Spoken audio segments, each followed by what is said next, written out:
I gotta be honest with you guys. I wish I had this spreadsheet template before. So, you're a dividend investor and you're getting those sweet dividend payments every so often. But how do you really know how much you're getting in terms of your dividend payments? Well, you can get this information from your broker, but you might have different investing accounts and different brokers. So in this video, I'm gonna share with you a dividend tracker spreadsheet that you can use right now, which automates all of this process so that way you don't have to worry about all your different accounts. With this spreadsheet, you can keep track of your dividend investing portfolio and you can ensure that you're on track to meet your dividend investing goals. Okay, so as you can see, this is the dividend tracker spreadsheet that you can use right now. And what I'm gonna do is I'm gonna walk you through how the template works, how you can customize it to suit your specific needs, and most importantly, how do you download it so that you can access it and make any modifications that you like. So the way the template works is quite simple. All you need to do is enter the investment account where you are holding these different shares. So for example, here I have some random examples: Roth IRA, TFSA, 401k, and this is an optional thing. You can just get rid of this column if it doesn't serve a purpose for you, but this is good so you could keep track of where are you holding your different investments. Another column that you could add is a broker, so that way if you have multiple brokers where you're holding these different shares, then this might be helpful for you to keep track of. After that, what you're gonna do is you're gonna enter the number of shares that you own for that particular company. So this might be a whole number, or you might also have fractional shares. So in that case, you may also see some decimals. And then what you're gonna do is from your broker, you're gonna get the cost per share for that particular company. So this is something that is provided there. So you just pick it up, enter the average cost per share for that particular company, and then the rest of the information becomes a lot more simple. Here we have the last price. So in this case, what we're doing is we're using the wise price function to select all this list of companies and to get the real-time price.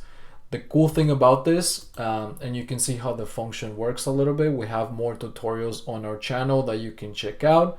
The cool thing about this is that you can refresh the data whenever you want, the most up-to-date data. Now you can also enter this information manually by going on Google and typing Apple stock price and then copy pasting the data, or you can also use the Google Finance function, which comes built into Google Sheets. However, the reason why I recommend that you use Y Sheets is because you could customize this to include a whole bunch of other information to customize the template to your specific needs, and that's something that we're going to talk about next. Before we get into that though, let me just explain to you how this other different columns work. So this is the total cost. The total cost is simple. You take the number of shares that you own times the average price that you paid for them, and this will give you how your total cost for your holding, and this applies to all the different companies that you own. The total value is very similar, except you take the number of shares that you own times the current price, and that gives you the total value. And then the percentage gain loss, or in this case it's not the percentage but the absolute amount that you've gained or lost, is very simple. You just take the difference between these two values. So you take the total value minus the total cost, and that's going to tell you whether you have a loss if it's a negative, and this will also be highlighted in red. If it's a gain, it'll be in green, and you will see this highlighted as well. So this formula is very simple. And then as you can see, you can just do a simple sum to be able to calculate your total gain and loss.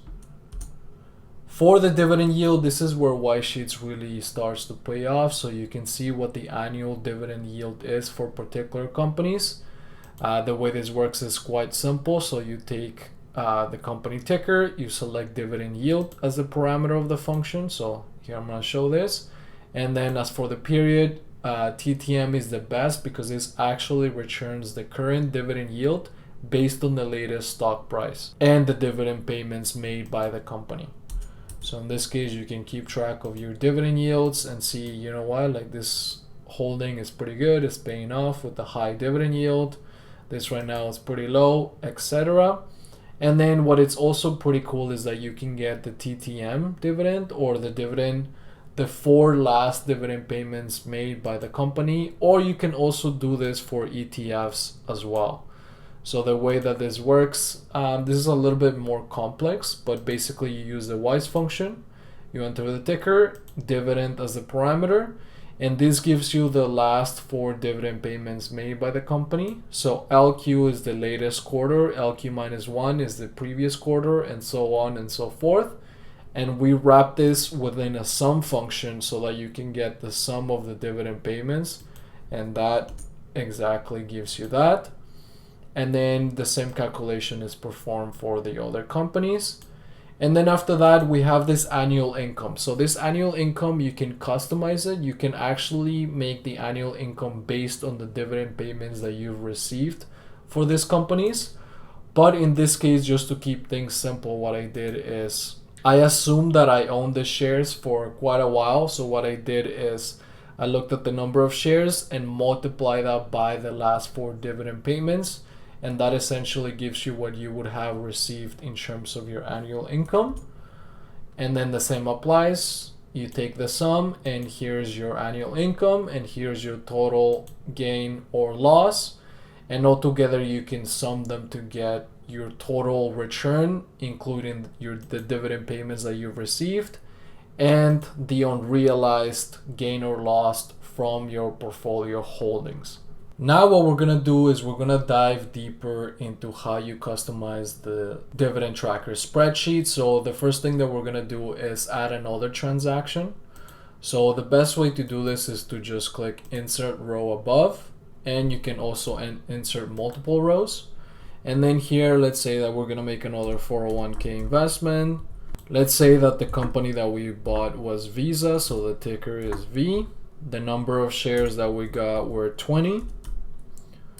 The cost per share, so what we're gonna do actually is we're gonna get the price. So all you need to do is just modify this to include the new company. So in this case now this is gonna be dragged here.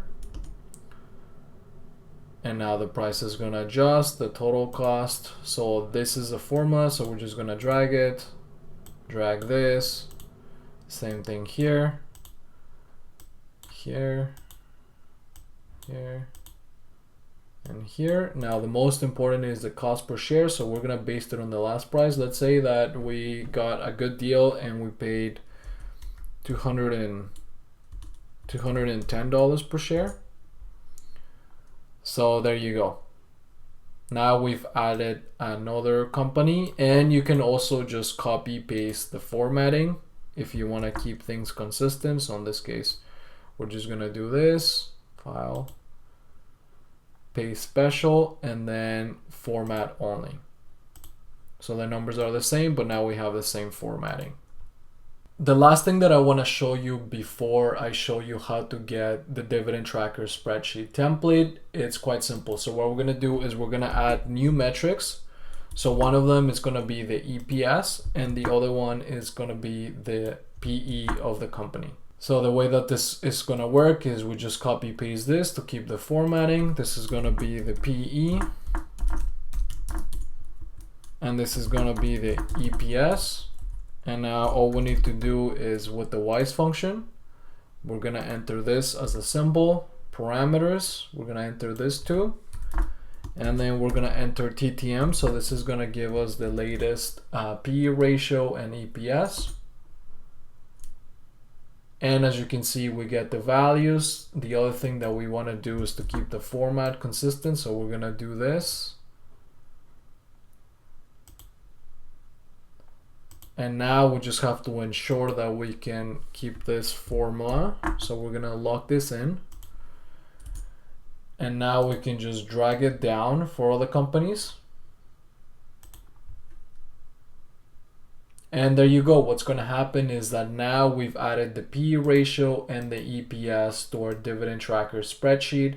And just like we added this, you can add a whole bunch of other stuff, a whole bunch of other metrics that may matter to you. If you're interested to know more, what you can do is go to the WISE Sheets available data page, and here you will see what data is available per data category. So here's some of the data that you can use for the income statement, and this will be for the WISE function. Here's some of the data that is available for the wise price function. And here's some other stuff like analyst estimates and whatnot. To get the template, it's going to be quite simple. What's going to happen is that I'm going to leave a link in the description. You can click on that link and that will take you to the template. The only thing you have to keep in mind is that you do need to have white sheets to access some of the data that we talked about, like price and PE ratio. However, you can also get this information for yourself, and that would be completely free. The template is free of any cost. The other way in which you can get it, which I recommend, is that if you have Wise Sheets, you can navigate right here to Wise Templates. And what's going to happen is I'm going to upload the template so that you can access it right now. So let's say this was the template. This is not the template, but let's say this was it. By the time that you see the video, the template would be uploaded. What you're going to do is click on it. It's going to ask you to make a copy of the document. And once you have the copy, then you can make any modifications that you like. The only thing to keep in mind is if you do make a copy of the template, sometimes the cells might be stuck loading here. So in that case, all you need to do is just click on this button and that will get rid of the cells being stuck loading and will give you all the data that you're looking for. Now you know how to effectively use this dividend tracker spreadsheet. If you've enjoyed this video, make sure to subscribe and turn on the notifications on so that way you get notified every time we release a new video like this that's going to allow you to take your investing game to the next level. I'll see you in the next one.